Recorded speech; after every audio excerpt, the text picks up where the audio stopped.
Now, on the 20th century, the changing face of warfare. Swift, violent, devastating. The stunning U.S. victory in the Gulf War sums up what modern war has become. Modern technology has transformed the face of war. You're going to see wars that are going to be very violent, they're going to be very quick. They are rehearsed in virtual reality, and they'll be fought with weapons that only a few short years ago would have been dismissed as video arcade fantasy. I'm Mike Wallace, and this is the 20th century.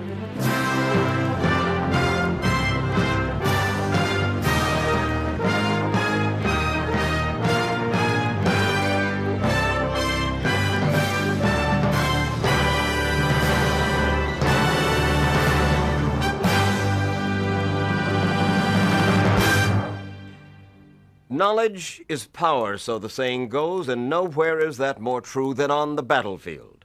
While high-tech weapons seem to dominate modern warfare, what actually rules in combat today is knowing more about the enemy than he knows about you. A textbook example of the triumph of information in a high-tech war was the 1991 conflict in the Persian Gulf, where American reconnaissance and firepower came together with devastating effect.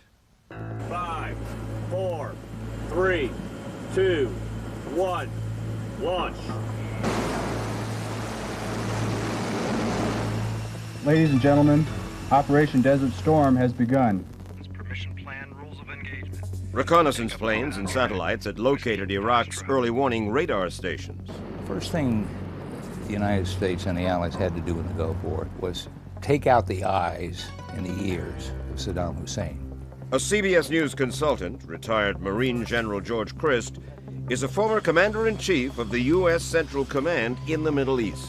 Meant first, you had to get rid of his air defense system so that he couldn't see your aircraft coming in. Coalition forces launched an electronic attack to blind, or at least to confuse, the Iraqis. An armada of planes bristling with electronics, F-111s and C-130s from the Air Force, A-6Bs from the Navy, blasted high-frequency pulses at Iraqi radars from 10,000 feet. Electronic warfare planes blinded Iraqi radar screens while Wild Weasel aircraft fired missiles that homed in on radar antennas. The idea?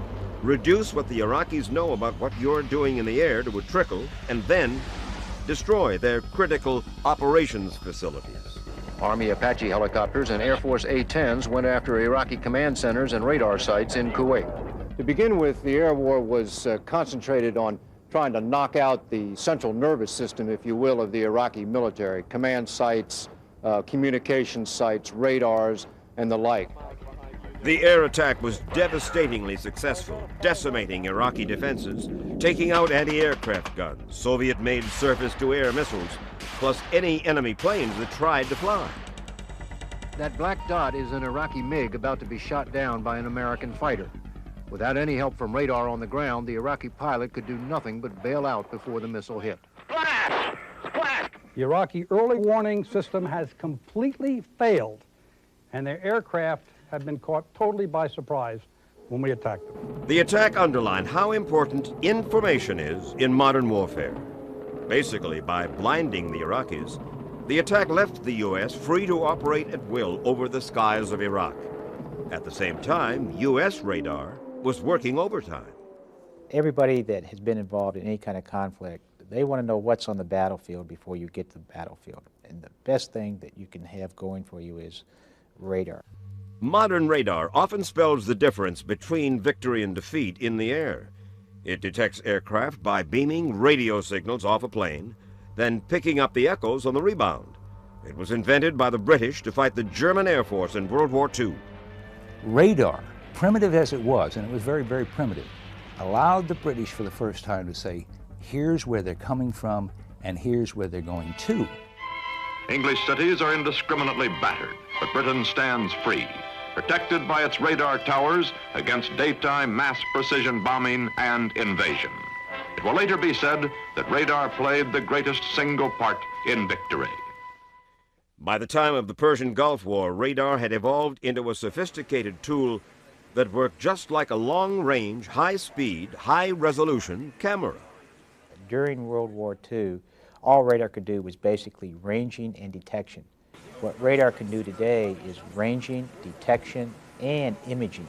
So you actually get a picture out of a radar. And again, that comes with a tremendous increase in processing power. And processing becomes important because you want to turn information around quickly. What has made radar and many other weapons so formidable has been the ability to harness them to the most modern computers. The microprocessor was probably the single most important development. Now data comes to us invisibly. It's stored very quickly and efficiently, and we can make the judgments that we need to make in a very, very stressful and dynamic environment. In the Gulf War, computers helped process all the data that the coalition forces had access to. The commander had information coming in from satellites, from reconnaissance aircraft, from all sorts of sources that was then displayed before him on his screens to give him a picture of a battlefield that no one had ever had. Onboard computers were the heart and soul of the Airborne Warning and Control System, AWACS for short.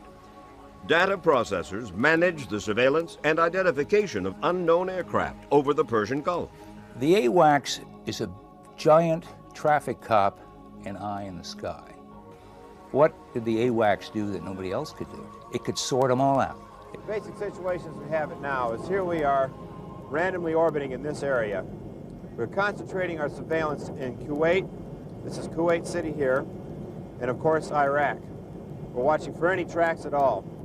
We want to make sure all this traffic near us has been identified either friendly or non-hostile to make sure that our orbit area is safe. Guide them directly into their targets, tell them what sort of resistance they were going to run into. AWACS gave us the big picture the entire time, and our coordination was absolutely superb. But the real star of the air war was the F-117A stealth fighter. Designed to attack heavily defended targets deep in the Soviet Union, stealth was built to be radar-proof. The oblique angles on the F-117A's body deflect radar signals, making it nearly invisible on radar screens. If an F-15 came in, they'd see a blob. An F-117 could overfly them and then never see us. In fact, the Iraqis never did see a stealth bomber on what few radar screens they had left. All of their guns and all of the missiles were useless because they didn't know where to point. Now, they tried to shoot the airplane anyway. They just took the guns and missiles and fired them at empty space, hoping that an airplane would fly through them. They just fired randomly. They knew they were being killed, and then we knocked out their eyes. Stealth planes made up only 1% of the coalition air force, but they accounted for over 40% of all the Iraqi targets hit. Stealth and the other jets brought air power to a new level of lethal sophistication. I think this is a new era of warfare. We have, for the first time, brought together the intelligence, the tremendous electronic countermeasure capability we have that probably had a lot to do with the lack of the Iraqis being able to knock down our aircraft. I think the lesson we learned is that we have reached a new level of mastery. We now know how to orchestrate military power in a much more potent way. Boom! Oh, yes! The U.S. has mastered modern war because it now dominates so many areas of the battlefield. Part of that dominance on the battlefield came about because the U.S. had mastered the element of surprise. And part of that mastery came about because the U.S. had learned to fight at night, a hard lesson taught by an elusive enemy in Vietnam. That story when the 20th century returns.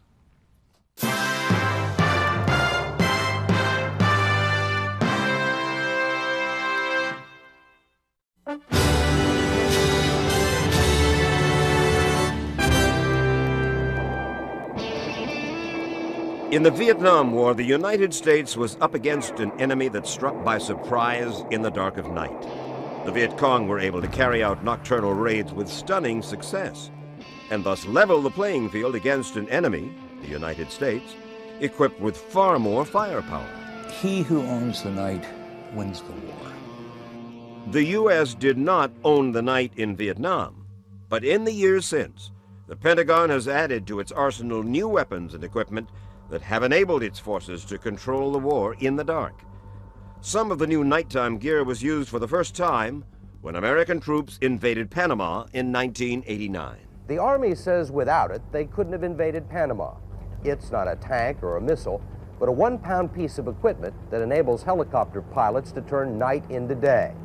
Well, not exactly, but by electronically amplifying the light of the moon or even stars, night vision goggles can change a dark terrain into a detailed, almost surreal picture. Without the goggles, you're not going to see a tree at the airspeed we fly. With the goggles, you can see a hazard out there. You can see what you're doing. But this new technology was far from perfect. Some pilots were killed in test flights using night goggles. That was prior to their success in Panama. The Army points with pride to the nighttime invasion of Panama, an operation they say shows just how well the goggles can perform in combat. Elite aviation units using state-of-the-art goggles launched simultaneous attacks on 27 targets. It was one of the most complex nighttime operations ever conducted. During the Persian Gulf War, the U.S.'s ability to fight at night thoroughly demoralized Saddam Hussein's troops. Every time he moved his armored divisions, we were all over him. Why? Because we could see in the night. We could see what he was doing. His troops on the front lines got no rest at all. They would come up to have a cigarette. A little light, they're dead. One of the most effective night fighting weapons turned out to be the Apache helicopter. They're black and they're quiet. The pilot and the gunner look through night vision eyepieces and see their targets lit up like day. All the pilot has to do is turn his head and his helmet points the Apache's weapons. Targets are spotted by laser. In the cockpit it looks like a video game as the Apache closes in. But on the battlefield, out there in the dark, and particularly for those on the receiving end, there's nothing video game about it. It is a night hell. The Apache came from a lineage of attack helicopters that began with the Huey Cobra, first used in Vietnam. The Cobra unleashes rockets and showers of flechettes, thousands of tiny nails. The nails are carried aloft in these rockets by a Cobra gunship, each rocket packed with more than 2,000 nails, one of the deadliest anti-personnel weapons now in use. In the Gulf War, Marines armed their Cobra helicopters with weapons more powerful than nails, rockets with onboard guidance systems. Anything we hit, we engaged it with tow missiles, Hellfire missiles, and they pack quite a wallop. And anything that we hit destroyed. Complementing the Apache on the ground was the M1A1 tank called the Abrams. It was designed at more than $2.5 million per tank to fight the Russians at night on European battlefields. It was designed to defeat the best the Soviets had, the T-80s and the T-82s. On the ground, the M1A1 tank can see through smoke and darkness and is pressure sealed against chemical contamination. It's got a longer range cannon than the Iraqi Soviet-made tanks. Plus it's fast, and in this war, fast is expected to make the difference between a decisive, clean win and getting bogged down in the kind of slogging match the Iraqis are good at. That costs lots of lives. This is the most awesome weapon system in the theater on the ground. 67 tons of rolling death, 125 millimeter gun. Step one of any ground advance is breaking through a path for any oncoming artillery and infantry that would go through. To provide a safe path for the infantry, the U.S. used the Miklik to detonate Iraqi mines hidden in the desert sand.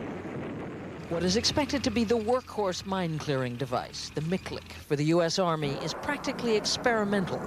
When I saw the 1st Armored Division practice firing it a couple of weeks ago, 3 generals were seeing it in action for the first time. In fact, much of the military hardware of the Cold War years had not been tested in combat prior to the Gulf War. We fought a war using weapons, tactics, and maneuver that no one had ever fought. It was a textbook war. We'd done it only on the exercise fields, in simulations, and in war colleges. Nobody had ever fought one of these things. Everybody sort of closed their eyes and said, well, I hope it's all going to work. M1A1 tanks and Bradley fighting vehicles saw some of their first action in night skirmishes along the Saudi Arabian border. We see them fighting last night in a battle against the Iraqis at night. A tank infantry team was moved out to the sand berm, which is part of the dividing wall between Saudi Arabia and its northern neighbors. Now, the 24th Mech, as it's called, is a unit that has tanks and also Bradley fighting vehicles and is designed to move very fast against enemy positions. And in fact, some military experts say that this unit could move 200 miles in a day if it had to. General Patton's longest reach across Germany during the closing days of World War II was 100 miles a day. This unit can go twice as far and maybe even farther than that if it's unopposed. The biggest tank battle of the war occurred when U.S. armored forces met up with 2 tank divisions of the Republican Guard north of Kuwait City. With more firepower, better communications, and air support, the M1A1s destroyed 200 Soviet-made tanks without suffering a single casualty. Oh, we got it! Oh, that blew the hell out of it! Tanks have been a key component of any ground offensive since they first emerged as a major weapon in World War II. The Germans first used it in deadly combination with dive bombers during their Lightning campaign that conquered much of Western Europe. The German blitzkrieg in 1940 really revolutionized warfare on the battlefield. Up to then, it had been positional warfare. That is to say, sitting up in lines, looking at each other, trying to get a little breakthrough. The Germans took the tank and used it as a shock machine. Without air power to cover them, however, tanks become sitting ducks. As the Germans learned in the Battle of the Bulge in 1944, terrible flying weather allowed German panzers to advance unchecked during the initial assault. But once the weather cleared and Allied pilots could see them, the German tanks were doomed. That was an eyeball looking down at the ground at Germans and a guy on a radio saying, hey, they're out in front of me, as opposed to J-stars looking hundreds of miles in and saying, there goes an Iraqi tank. You in the M1, engage that tank and you'll blow him to flinders. J-stars, Joint Surveillance Targeting and Reconnaissance Systems, has replaced pilots flying over the battlefield looking for targets. Christened in the Gulf War, J-stars enabled the coalition tanks and planes and helicopters to locate and destroy Iraqi ground targets night and day. Basically, a J-stars is an upside-down AWACS. The radar is underneath the airplane as opposed to on the top, and its purpose is to look at ground targets. It's been taken over to Europe for a little try. General Franks, who ran the 7th Corps, said to General Schwarzkopf, I just saw this nifty thing. They were playing with it over in Europe. I think you could use it. When Marines suddenly found themselves in a firefight at the Saudi Arabian town of Khafji, they didn't know what they were up against, until J-stars told them. When Saddam's mother of all battles turned into the mother of all retreats, J-stars watched as the Iraqi army fled north. Using J-stars to guide them, American pilots turned the retreat into a turkey shoot. The results were spectacular. We found scuds, we found tanks, we found artillery pieces that we wouldn't have found before. J-stars helped guide artillery battalions when U.S. Marine and Saudi forces liberated Kuwait City. This morning, the biggest guns in the Corps opened fire, blasting shells 6 miles into Kuwait. If the computers and the intelligence were right, the high explosives landed on an Iraqi logistics base. The gunners won't find out until daylight. All they know now is that no one fired back. You guys did a good job. Hell yeah. Behind a curtain of artillery fire, an endless line of Allied armor poured through the border fortifications and rolled into Kuwait with little resistance. The U.S. Army was able to provide very responsive and effective fire support to the rapidly maneuvering forces and do it in a way that represented a quantum jump in the effectiveness of artillery. Supplementing the huge artillery pieces was the multiple launch rocket system. The result is called steel rain, capable of showering destruction on Iraqi artillery and command positions up to 20 miles away. Literally hundreds of bomblets shatter over each target, obliterating everything in an area more than a half-mile square. The launchers pull up and fire as many as a dozen rockets in less than a minute, and then are gone. Once troops actually got moving on the ground, they were able to know precisely where they were in the trackless desert with the help of satellites. This global positioning system, called GPS, made it possible for U.S. troops to move 100 miles west along the Saudi border and launch a surprise attack on the unsuspecting Iraqis. What GPS provides our military and others is the ability to navigate in battle, and this is one reason why we were able to carry out that wide hook maneuver. When we knew that he couldn't see us anymore, we did a massive movement of troops all the way out to the west. So this was absolutely an extraordinary move, I must tell you. I can't recall any time in the annals of military history when this number of forces have moved over this distance to put themselves in a position to be able to attack. The Iraqis were dug in for a head-on assault, a repeat of the Iran-Iraq War, not a high-speed, high-tech, highly deceptive flanking operation. The fact that hundreds of thousands of Allied troops in tens of thousands of vehicles could assemble for battle in broad daylight is not only a demonstration of U.S. military brilliance, it proves that with nothing to match Allied air power and no eyes in the sky without any spy planes or satellite photography, Saddam Hussein was finished before he started. But it wasn't just technology that helped win the Gulf War. For the first time since the end of World War II, the U.S. used an integrated command structure, one commander in charge of all forces, land, sea, and air. For the first time in the Gulf, Schwarzkopf owned it all, and he called the shots, and he told them what to do, and the service chiefs and the services stayed out. And it gave us our first real look at joint warfare, how we really ought to use our forces. The Gulf War experience convinced Pentagon planners that the integrated command was the way to go. No one service can win a war. No one service can dominate a battlefield. It's going to take all the services together, and they have to be together, and they have to be under one commander. Never again will we just send a land power to go accomplish a mission without the support and the involvement of the other components of the Department of Defense. It wasn't always that way. Inter-service rivalry dominated much of the post-World War II era as each branch of the military competed for a piece of the dominant weapon systems of the Cold War, the intercontinental ballistic missile. The story of precision-guided nuclear missiles, ultimate weapons of mass destruction, when the 20th century continues.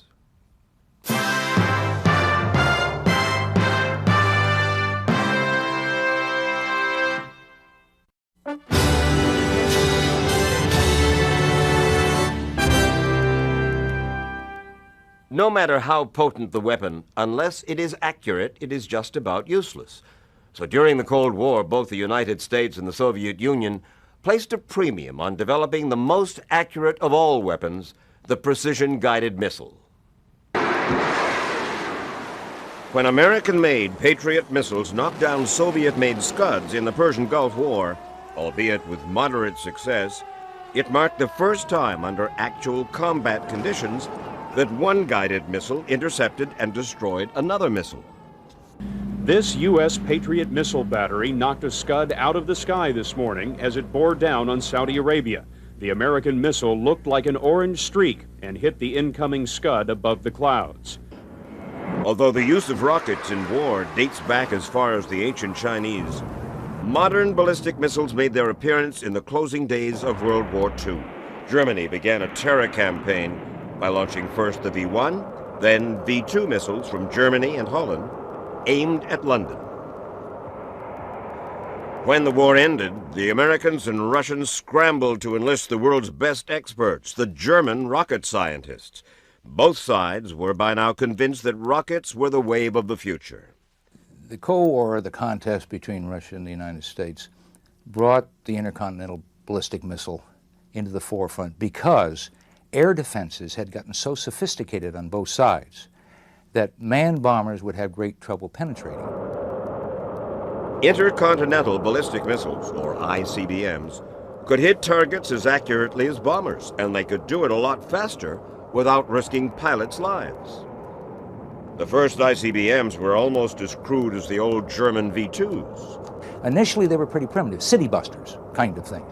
That was not very productive because what you really wanted to do was target such things as the factories, the military installations. Roger.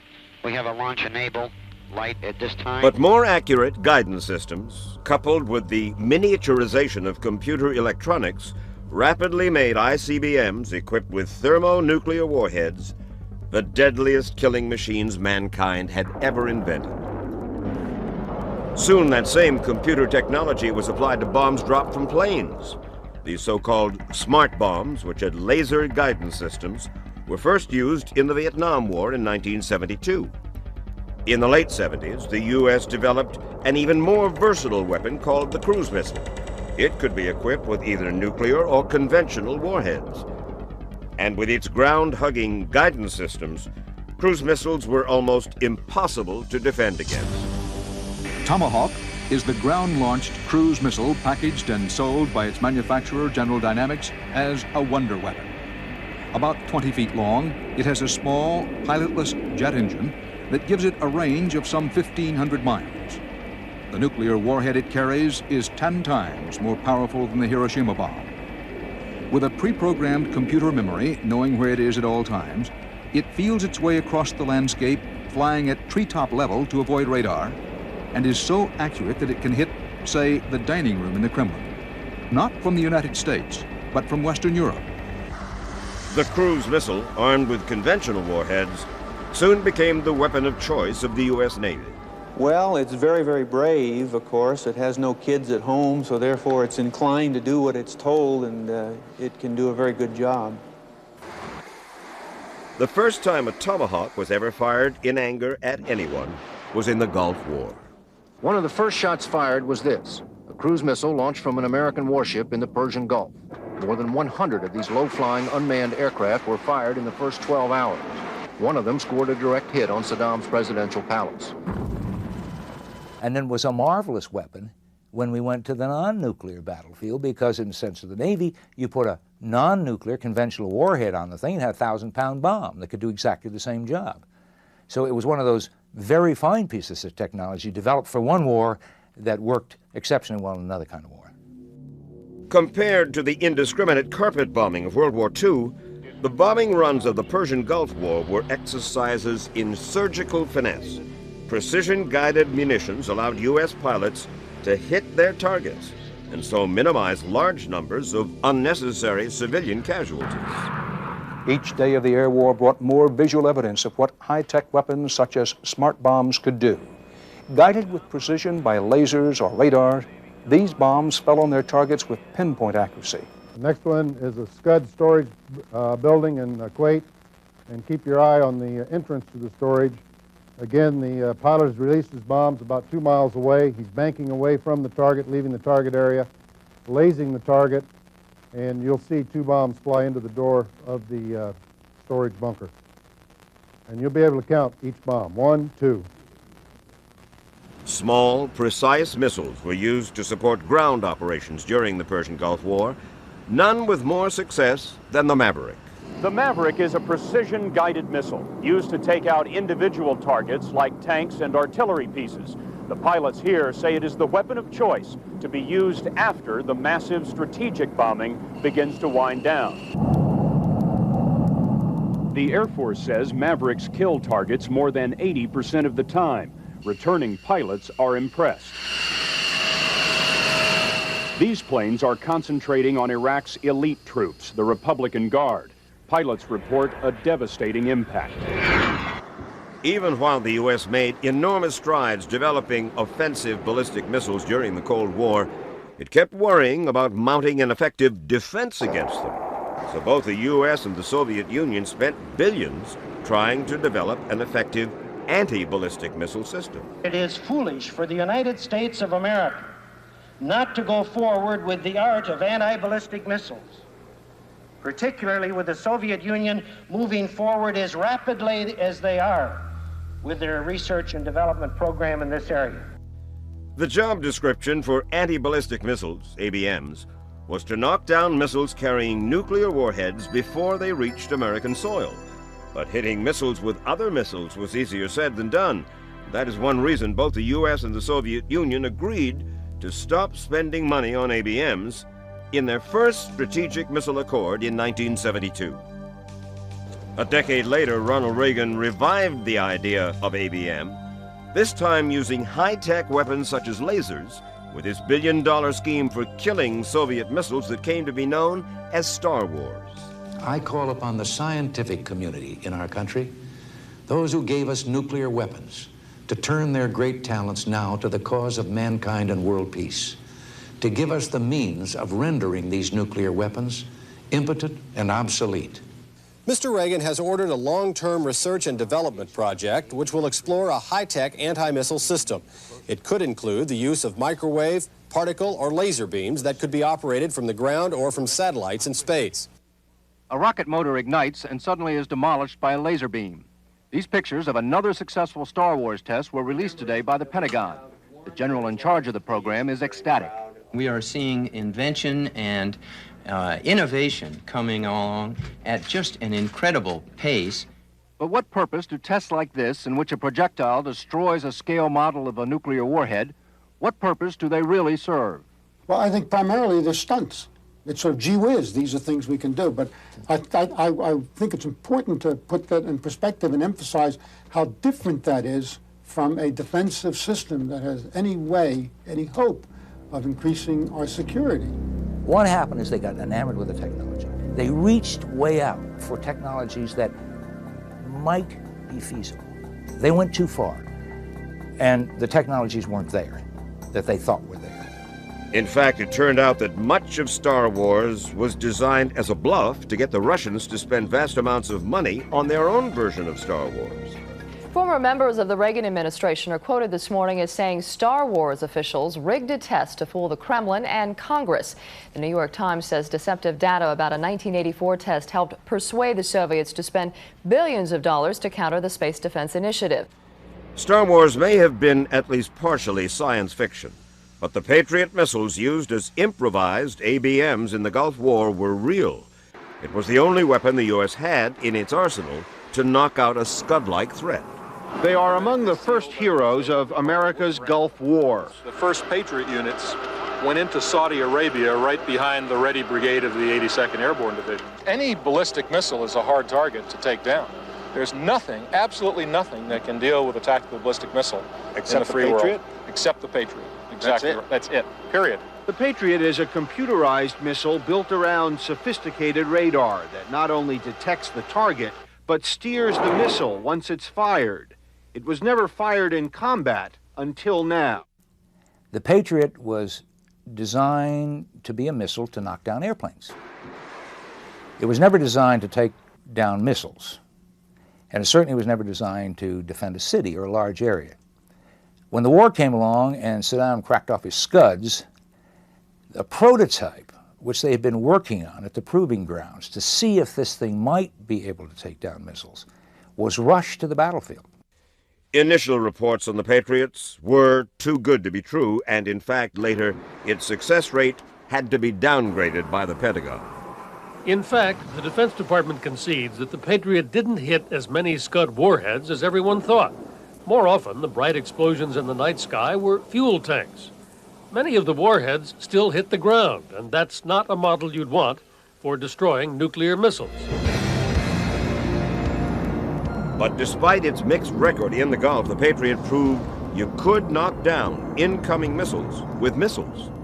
But a better system beyond the Patriot was required. A theater high-altitude anti-missile system is one that's under development now, which will allow us to defend an entire area, a city, a region, a country, as opposed to the Patriot with its point defense.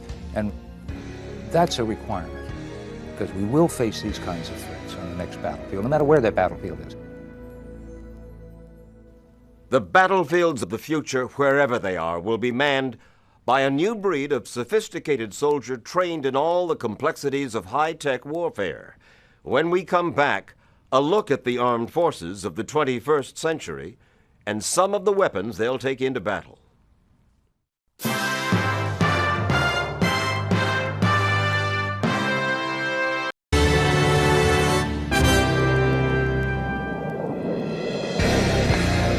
has evolved as dramatically as the new weapons of war are the men and women who use them. It was a drastic change from the army that fought in Vietnam. In Vietnam, it was an army of draftees, army taken off the streets from ghettos. The army that went to this war came out of the ashes of Vietnam. The armed forces that fought the Gulf War were all volunteers, professional soldiers. The all-volunteer force gives you one thing that you couldn't always count on in the past, and that is a high level of education and a capability to learn. We had groomed a professional armed force that had been training intensely, receiving these new high-tech weapons and learning how to use them, and how to use them well. Go, go, go! With the end of the Cold War came a reduction of the U.S. armed forces, and so those troops who remained, using advanced weapons and computers, now had to fight with the effectiveness of armed forces twice their size. To do that, everyone on the battlefield, from commander to infantryman, had to understand what the battle plan was and how to execute it. What that translates to for an infantryman is what we call the 21st century land warrior. He will be digitally linked with his squad mates and with the chain of command. He will have available to him a display on his helmet which can either give to him the digital communications with his fellow soldiers, or it can give to him what the situation is with regard to the overall battlefield. The soldier firing artillery has to know a lot more than just how to fire his weapons. He must know how to use long-range optics to pin down an enemy's location. To help him do just that, there is the Stingray, a system that will allow a weapons operator to look out over the battlefield at great ranges. It takes the reflection of optics and it almost shines like a light so that you know exactly where that weapon system or that individual is. The 21st century soldier will carry advanced land weapons like the dazzling laser, Right now it's called the Dazer. a laser gun that can locate snipers and control hostile crowds. Digitalized dog tags will carry the soldier's personal medical history. And because each soldier is now so much more valuable because of his high-tech training, computer simulation, as realistic and safe as possible, becomes paramount. It may look like a teenager's video game, but this is no game. It's the Army's latest generation of combat simulators, real enough to train for real war. Soldiers can now be exposed to what is called the fog of war, the complex, often confusing reality of actual battlefield situations without actually being exposed to the danger of combat conditions. What makes this training invaluable is a new realism in computer imagery, real enough to fool the eye, real enough to make even Hollywood drool. Touch and goes. We're practicing touch and goes. Simulators not only train soldiers, they test new weapons, helping to detect flaws and malfunctions before they are used in combat. Back up. The Department of Defense has been involved in simulation technology for as long as there has been a Department of Defense. And we have evolved in partnership with industry as technology matures. Part of that maturing technology is the ability to link simulators in different parts of the world by computer. It's kind of like putting together a conference call on a telephone. And together, in a truly distributed sense, a world is created where leaders at various levels can practice the art and science of warfighting. Anything that you can conceive of can be put on a network. I'm talking about F-14s, aircraft carriers. We want to put it into the airplanes so they can rehearse as they fly off to a location. We want them to sit in the hangars at an aircraft terminal and do this battle rehearsal. The next step was for armies to practice on a computer-generated battlefield. It's called the Synthetic Theater of War, STOW. The STOW training system combines the use of live training and the virtual reality of simulation war games. It has already been tested on a simulated European battlefield. Within STOW Europe, we were able to create a multi-dimensional world where we had air power, we had sea power, and we had land power, all brought together to accomplish a specific task.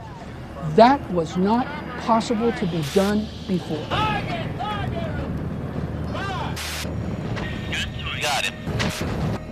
Bogey vehicle, 10 o'clock. Identified. Fire. Target designate. The synthetic theater of war was used to practice destroying targets like Scud missiles, where there is very little, if any, time to react to a missile launch. Although there may be an air of unreality about all of this computer-generated wargaming, the threats from weapons like Scuds remained very real. In the 1990s, Scud missiles could literally be bought off the shelf by any nation that had the money. A lot of countries are going to be able to afford weapons of mass destruction, things that can be launched from the ground. As a matter of fact, we postulate over 20 countries in the future are going to have Scud-like systems that they could possibly use with any kind of warhead you could conceive of. One of the roles of advanced technology is to try to find ways to counter potential proliferants who have acquired these kinds of weapons of mass destruction. Future pilots might take out Scuds armed with chemical warheads using the airborne laser system.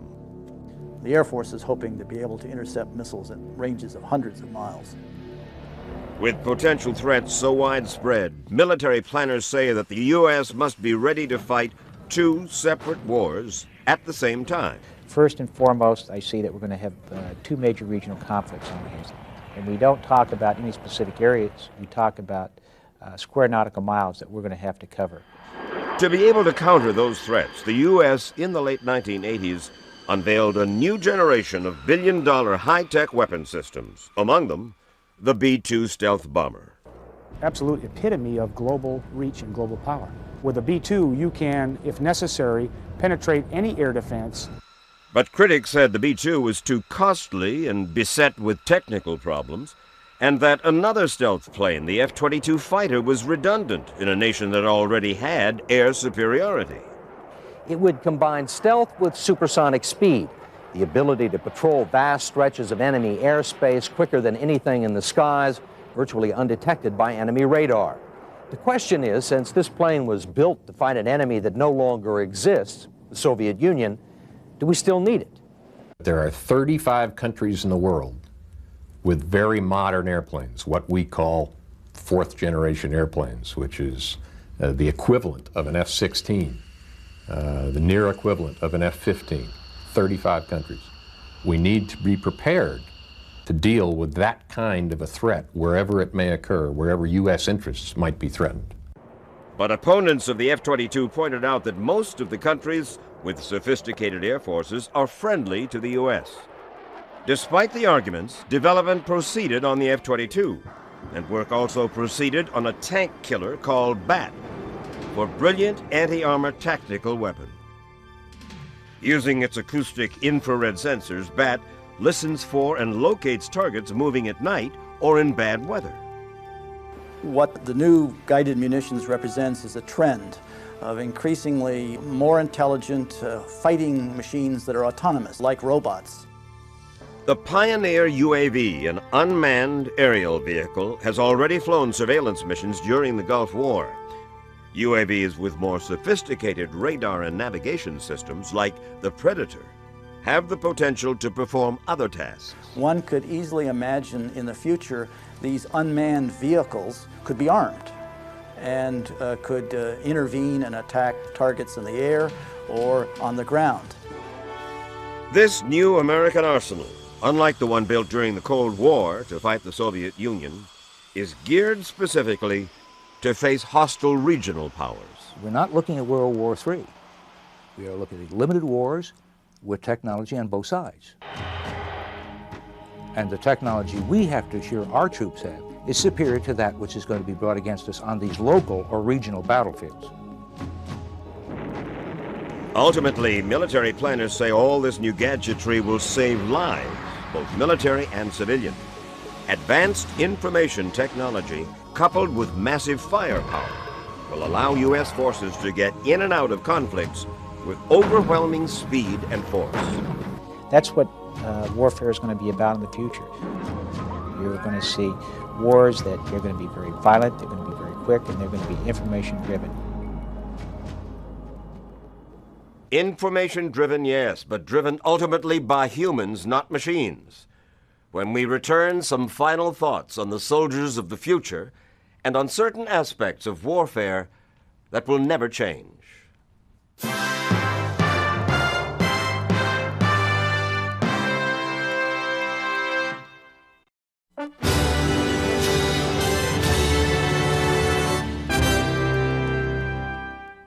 In many respects, the changing face of warfare has meant that war has become dehumanized. To most of the men and women who will operate the sophisticated and complex weapons of the future, the enemy will be merely an inanimate electronic blip on a screen, not another human being. Will the war of the future be all automation and no one's ever going to see each other, just kill each other from long distances? I think not. I think much will be moved in that direction. But still, in the end result, one human is going to have to get on a piece of ground and kick another human off of it. No matter what the weapons of the future can do, there will be times when soldiers find themselves face to face with the enemy, confronted with the choice of kill or be killed, just as it's been for thousands of years. I'm Mike Wallace, and this is the 20th century.